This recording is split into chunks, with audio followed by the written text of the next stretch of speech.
कभी कभार हमारे पास एमएस वर्ड नहीं होता या जो कंप्यूटर हम यूज़ कर रहे हैं उस कंप्यूटर में एमएस वर्ड हमें नहीं मिलता, लेकिन फिर भी हमें डॉक्यूमेंट के ऊपर काम करना होता है या डॉक्यूमेंटेशन प्रोग्राम यूज़ करना होता है, नीड पड़ती है। तो हम जो ऑपरेटिंग सिस्टम यूज़ कर रहे हैं विंडो, तो विंडो ऑपरेटिंग सिस्टम के इनसाइड एक इनबिल्ट फीचर होता है वर्ड पैड, और वर्ड पैड को हम एज आ डॉक्यूमेंटेशन प्रोग्राम यूज़ कर सकते हैं, पर एक लिमिट तक हम इसमें काम कर सकते हैं। वैसे अगर हमें इन डेप्थ और एडवांस लेवल पर डॉक्यूमेंट वगैरह बनाना हो तो उसके लिए हम वर्ड पैड नहीं एमएस वर्ड का ही यूज कर रहे होते। समझते हैं यहाँ पे वर्ड पैड को कि वर्ड पैड होता क्या है। तो वर्ड पैड एक फ्री और बेसिक वर्ड प्रोसेसिंग प्रोग्राम है या डॉक्यूमेंटेशन प्रोग्राम हम इसे कह सकते हैं, जो कि प्री इंस्टॉल होता ऑपरेटिंग सिस्टम जो विंडो हम यूज करते हैं। कोई भी ऑपरेटिंग सिस्टम विंडो का आप उठाओगे तो उसमें आपको वर्ड पैड मिल ही जाता, प्री इंस्टॉल होता है, डाउनलोड करने की और इंस्टॉल करने की जरूरत हमें नहीं पड़ती। तो वर्ड पैड के इनसाइड हम क्या क्या बना सकते हैं और कौन से फीचर्स होते हैं। तो सबसे पहले हम इसमें फॉन्ट का जो स्टाइल है और फॉन्ट के जो साइजेस होते हैं, कलर्स होते हैं, वो हम चेंज कर सकते हैं। तो ये फीचर हमें वर्ड पैड दे रहा होता है। और वर्ड पैड के इनसाइड हम कंटेंट को या टेक्स्ट को बोल्ड और इटैलिक फॉर्मेटिंग भी दे सकते हैं। कंटेंट को हम अलाइन कर सकते हैं, कंटेंट के जो मार्जिन है वो एडजस्ट कर सकते हैं with the help of ruler. और कंटेंट के इनसाइड हम इमेजेस को भी इंसर्ट कर सकते हैं। और कंटेंट के इनसाइड अगर हमें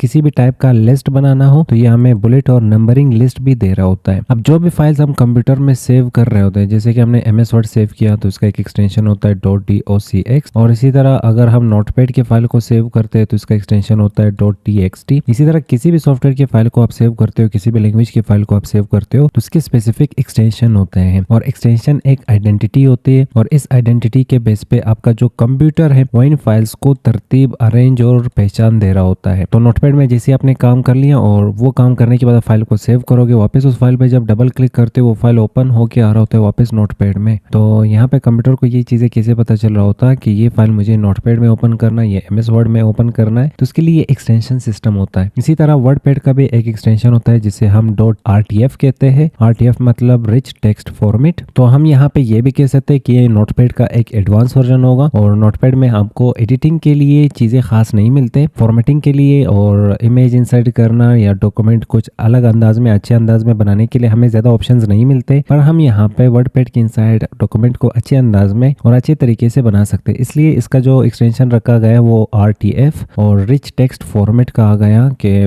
फॉर्मेटिंग में ये रिच है बनिस्बत नोटपैड का। अगर हमें वर्ड पैड ओपन करना हो तो हमें मल्टीपल तरीके मिलते हैं, जिसमें एक तरीका ये भी होता है कि आप रन कमांड Window+R की प्रेस कर ले और वहां पे लिख ले वर्ड पैड। तो सीखते हैं कि वर्ड पैड को हम कैसे कैसे ओपन कर सकते हैं। तो इसके लिए मैंने विंडो बटन पे क्लिक करनी है और यहाँ पे हम सर्च कर सकते हैं वर्ड पैड। तो यहाँ पे वर्ड पैड आ रहा होगा, हम क्लिक करेंगे, वर्ड पैड यहाँ पे ओपन हो जाएगा। वर्ड पैड को ओपन करने का पहला तरीका होगा कि आप विंडो बटन पे क्लिक कर लें और यहाँ पे सर्च कर लें वर्ड पैड। तो आपको यहाँ पे वर्ड, मैंने सिर्फ यहाँ पे वर्ड सर्च कर लिया तो वर्ड पैड हमें यहाँ पे मिल रहा होगा। क्लिक करेंगे तो वर्ड पैड यहाँ पे ओपन होके आ जाएगा। दूसरा तरीका होगा कि आप विंडो की पकड़ के रखिए और R प्रेस कर ले, Window+R से रन कमांड ओपन हो जाएगा। और इसमें भी आपको वर्ड पैड यहाँ पे टाइप करना है। वर्ड पैड जैसे आपने टाइप किया ओके पे क्लिक करोगे तो वर्ड पैड यहाँ पे एक दफा फिर ओपन हो जाएगा। तो आपने यहाँ पे सीख लिया कि वर्ड पैड को हम कैसे कैसे ओपन कर सकते हैं। आगे बढ़ने से पहले हम यहाँ पे वर्ड पैड का इंटरफेस एक दफा समझ लेते हैं कि वर्ड पैड के इंटरफेस में हमें क्या क्या मिलता है और कौन सी ग्रुप को हम क्या कह रहे होते हैं। इसमें सबसे पहले ये टॉप वाला ग्रुप आ रहा होता है और इस ग्रुप को हम क्विक एक्सेस टूल बार कह रहे होते हैं, तो इसका नाम होगा क्विक एक्सेस टूल बार। और नेक्स्ट आपके पास आ रहा होगा यहाँ पे टाइटल बार, तो इस पोर्शन को हम टाइटल बार कह रहे होते हैं। और ये वाला जो पोर्शन है इसे हम कैप्शन बटन कहते हैं। इसमें आपको 3 बटन मिलते हैं, एक होगा मिनिमाइज के लिए, एक होगा रिस्टोर डाउन और मैक्सिमाइज के लिए, और लास्ट वन यहाँ पे क्लोज के लिए। और नेक्स्ट आपको यहाँ पे मिल जाता है मेन्यू बार, ये एरिया होगा मेन्यू बार। और इस मेन्यू बार के इनसाइड आपको यहाँ पे टैब्स मिल जाते हैं। तो पहला टैब होगा फाइल, दूसरा टैब होगा होम, तीसरा टैब होगा यहाँ पे व्यू। और जैसे आपने टैब पे क्लिक कर लिया तो टैब के इनसाइड यहाँ पे आपको एक पैलेट मिल जाता है। इस पैलेट को हम रिबन कह रहे होते, तो ये एक रिबन होगा। और इस रिबन के इनसाइड आपको ग्रुप्स मिलते हैं। तो ये पहला ग्रुप होगा और इस ग्रुप का नाम है यहाँ पे, ये दूसरा ग्रुप होगा और इस ग्रुप का यहाँ पे नाम होगा,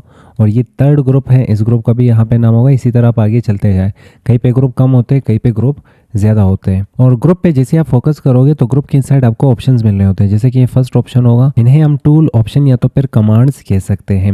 तो यहाँ पे टॉप पे आपको रूलर मिल रहा होता और रूलर के जस्ट बाद आपको यहाँ पे मिल जाता है स्क्रोल बार। तो हमें 2 टाइप के स्क्रोल बार मिलते हैं, एक ये नीचे वाला है, इसे हम हॉरिजॉन्टल स्क्रॉल बार कह रहे होते हैं, और इस वाले स्क्रॉल बार को हम वर्टिकल स्क्रॉल बार कह रहे होते हैं। और इसके बाद आपको यहाँ पे बॉटम में स्टेटस बार मिल जाता, जिसमें आपको जूम करने के ऑप्शंस मिल जाते। कंट्रोल व्हीलर घुमाओगे तो आप जूम इन और जूम आउट कर सकते हो। और नेक्स्ट हमें यहाँ पे वर्किंग एरिया मिल जाता, जिसके ऊपर हम काम कर सकते हैं। और वर्किंग एरिया को हम यहाँ पे पेजेस भी कह सकते हैं, हम इन्हें पेजेस भी कह सकते हैं और इन्हें हम वर्किंग एरिया भी कह सकते हैं। तो वर्डपैड का हमने यहाँ पे इंटरफेस समझ लिया। इसके बाद इसके ऑप्शंस देखते हैं। तो सबसे पहले यहाँ पे टॉप पे ही मैं फोकस करना चाहूंगा। तो टॉप पे आपको इस पोर्शन में कुछ ऑप्शंस मिल जाते हैं और इस एरिया को हम क्विक एक्सेस टूल बार कहते हैं। क्विक एक्सेस टूल बार क्यों कहते हैं? क्योंकि इसमें यहाँ पे जो ऑप्शन है वो क्विकली आप एक्सेस कर लेते हो, कहीं यहाँ वहाँ जाने की जरूरत नहीं पड़ती या ढूंढने की जरूरत नहीं पड़ती, ऑप्शंस आपके सामने होते हैं। और यहाँ पे इसका बटन होता है और इस बटन का नाम customise quick access toolbar. आप इस पे जैसे क्लिक करोगे तो कुछ चेक्स लगे हुए होंगे, कुछ नहीं। तो जो चेक्स लगे वो ऑप्शंस आपको फ्रंट पे दिख रहे हैं, जिनके चेक्स नहीं है वो ऑप्शंस यहाँ पे डिसेबल है। तो हम चेक लगा के ऑप्शंस को यहाँ पे इनेबल कर सकते हैं और चेक हटा के हम यहाँ पे जो ऑप्शंस होंगे उन्हें डिसेबल कर सकते हैं। और नीचे बॉटम में आपको दो मजीद ऑप्शंस मिल रहे होते हैं, एक शो बिलो द रिबन और दूसरा मिनिमाइज द रिबन। क्लिक करेंगे इस पे तो quick access toolbar top से गायब हो गया और यहाँ पे नीचे आ चुका है। और फिर हम इस पे क्लिक करेंगे, ऑप्शन का नाम यहाँ पे चेंज हो चुका होगा, शो अबव द रिबन। इसी मैंने क्लिक कर लिया तो ये वापस टॉप पे जा चुका होगा। हम यहाँ पे वापस क्लिक करके नेक्स्ट ऑप्शन चूज कर सकते हैं, जिसका नाम होगा मिनिमाइज द रिबन। तो अगर आप चाहते हो मुझे फुल स्क्रीन काम करना है और ये वाला जो सेक्शन है इसे हाइड करना है, तो आप यहाँ पे क्लिक करके मिनिमाइज द रिबन पे क्लिक करोगे तो ये सेक्शन हाइड हो जाएगा। वापस आप यहाँ पे क्लिक करके और ये चेक वापस हटाओगे तो यहाँ पे देखोगे आपका जो रिबन है वो वापस आ जाता। और ये सेम काम करने के लिए आपको यहाँ पे भी एक बटन मिल रहा होगा इस सेक्शन में, तो यहाँ पे क्लिक करोगे ये मिनिमाइज हो जाएगा, क्लिक करोगे तो ये वापस मैक्सिमाइज हो जाएगा।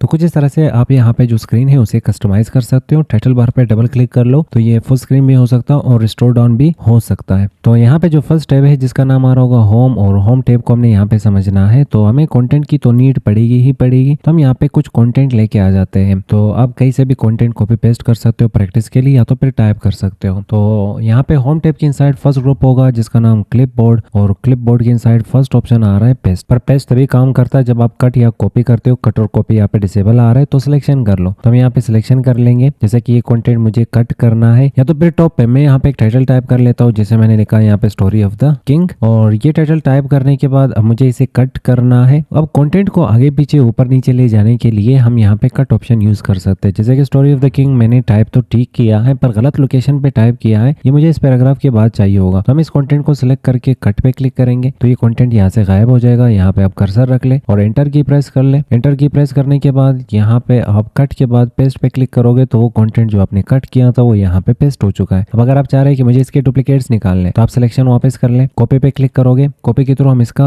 डुप्लीकेट कॉपी कर चुके हैं। अब स्टार्ट में वापस कर्सर मैंने रखा, पेस्ट पे क्लिक करेंगे तो कॉपी हमें डुप्लीकेट्स दे रहा होता है और कट इससे मूव कर रहा होता है एक लोकेशन से दूसरे लोकेशन के ऊपर। तो कॉपी के थ्रू हम किसी कंटेंट का भी यहाँ पे डुप्लीकेट निकाल सकते हैं और कट के थ्रू हम कंटेंट को कट करके एक जगह से दूसरी जगह पे मूव कर सकते हैं। और पेस्ट यहाँ पे खत्म नहीं हो जाता, पेस्ट के इनसाइड कुछ मजीद ऑप्शंस भी होते हैं। तो इसके लिए हम यहाँ पे कुछ फॉर्मेटिंग कर लेते हैं, जैसे मैंने यहाँ पे साइज बढ़ाया, यहाँ से कलर चेंज कर लिया। तो यहाँ पे मेरे पास कुछ कंटेंट है और इस कंटेंट को मैंने स्टाइल किया है। तो अगर हम यहाँ पे कॉपी पे क्लिक करेंगे, यहाँ पे कर्सर रखेंगे और कर्सर रखने के बाद पेस्ट पे क्लिक कर रहा हूँ, तो जैसे कॉपी किया था उसी तरह ही ये यहाँ पे पेस्ट हो चुका है। पर अगर आपको इसे अलग अंदाज में या तो कुछ ऑप्शंस के साथ, जैसे कि अपने कंटेंट किसी और जगह से कॉपी किया है और आप चाहते हो वो मुझे बिना फॉर्मेटिंग के पेस्ट करना है, नॉर्मल मुझे कंटेंट चाहिए, वो फॉर्मेटिंग मुझे नहीं चाहिए होगी, तो पेस्ट के यहाँ पे डाउन एरो आपको दिख रही होगी, तो ड्रॉप डाउन पे क्लिक करोगे, पेस्ट स्पेशल, ये नॉर्मल ऑप्शन है जो आपने अभी देखा, और ये पेस्ट स्पेशल, और आप इस पे क्लिक करोगे।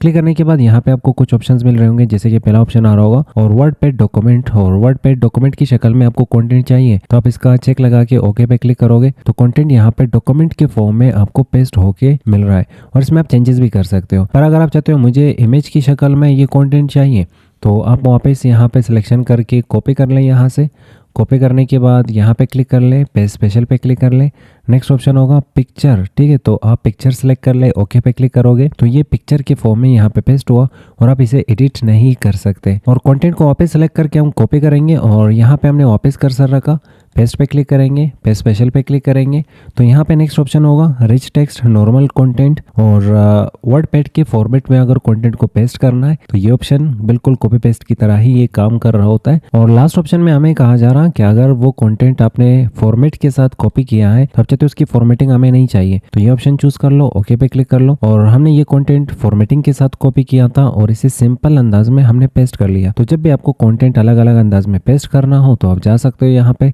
पेस्ट स्पेशल के साथ और यहाँ पे मल्टीपल ऑप्शंस आपको मिल जाते हैं। यहाँ पे एक और ऑप्शन होगा डिस्प्ले एज आइकन, तो कंटेंट में वापस सिलेक्ट करके यहाँ पे कॉपी पे क्लिक करूंगा। क्लिक करने के बाद यहाँ पे हमने कर्सर रखा तो मैं चाह रहा हूँ कि इस कंटेंट के लिए मुझे यहाँ पे आइकन दिखाना है। आइकन पे जैसे ही कोई क्लिक करेगा तो फाइल ओपन होके वो कंटेंट उसे दिखाया जाए। तो हम पेस्ट पे क्लिक करेंगे, पेस्ट स्पेशल पे क्लिक करेंगे, यहाँ पे ऑप्शन होगा आपके पास क्रिएट एज अ आइकन, तो मुझे यहाँ पे आइकन दिखाना है। तो आइकन के लिए आप यहाँ पे वर्ड पे डॉक्यूमेंट चूज कर ले और इसके बाद डिस्प्ले एज आइकन हमने इसका चेक लगाना है, ओके पे क्लिक करना है। तो वर्ड पैड का हमें यहाँ पे आइकन दिख रहा होगा। जैसे हम डबल क्लिक करेंगे तो ये डॉक्यूमेंट के इनसाइड हमने जो भी कंटेंट कॉपी पेस्ट किया था तो वो डॉक्यूमेंट के इनसाइड हमें यहाँ पे दिखाया जा रहा। तो आप कंटेंट के लिए यहाँ पे आइकन को भी दिखा सकते। तो उम्मीद करता हूँ आपको ये फर्स्ट ग्रुप इसका समझ आ चुका होगा जिसका नाम था क्लिपबोर्ड।